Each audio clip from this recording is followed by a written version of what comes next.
overwhelming neighborhoods in East Texas, those floodwaters. This is yesterday, the scene in Porter. High water, getting very, very close, precariously close, unfortunately, Mike, to some of these homes. So many places here in southeast Texas have just taken on the chin. It's been double-digit rain in many locations. You picked up several months' worth of rain in just a few days here.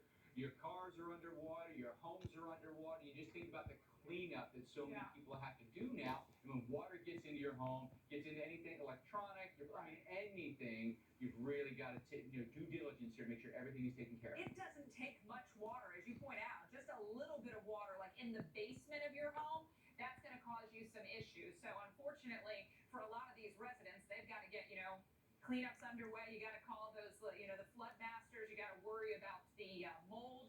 It's all sorts of problems, Mike. It really is. We've got some problems here, so make sure that we've got, heads up, right? We got issues with, more rain in our forecast here, and that means that for some of us, we've got to watch that threat for creeks and streams that are coming out of their banks. We've got to watch for flash flooding as the rain falls from the sky as well. Let me show you this, okay? This is the map around the Houston metro, okay? So Houston's right here, especially when you go north of the city. Look at some of these totals over the last 7 days. Could you imagine picking up 15 inches of rain in just a week's worth of time? 15 inches of rain in a week's worth of time. That's what you would get in 2 or 3 months, truly. But a lot of places here have suffered across Texas, back toward I-35, over to Louisiana as well, and it makes complete sense that our creeks, our streams, our rivers are coming out of their banks. Look at all the rivers in flood stage right now, either minor, moderate, or in the purple, major flood stage, and I think that many of these rivers have yet to crest, all right? And some may crest near or at record high levels here. So that just tells you how intense the rain has been for us. But if you think about also, what is that?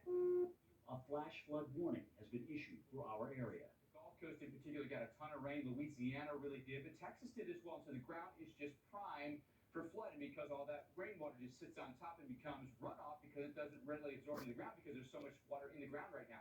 All right, you take a look at Trinity River here, at Raymore here, and you can see where it was just a couple of days ago, way back here under 40 feet. The latest now is 40.96, but forecast crest will be 44.4, all right? Previous record, 43.49, so at that forecast, it's going to take us to a record here on the Trinity River. Let's show you what all the rainfall looks like, though, when it falls in a really short amount of time. Parts of Walker County, Texas, picking up more rain in 2 days than they pick up in like the first 4 months of the year. Does that make sense? 2 days, just 2 days, you pick up 4 months worth of rain. First responders out there, we had so many water rescues that were taking place. A flash flood warning has been issued for our area.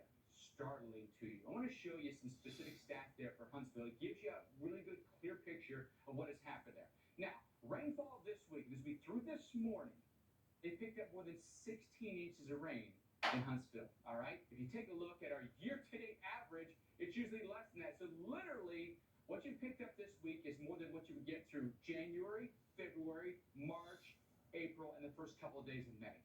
That's insane.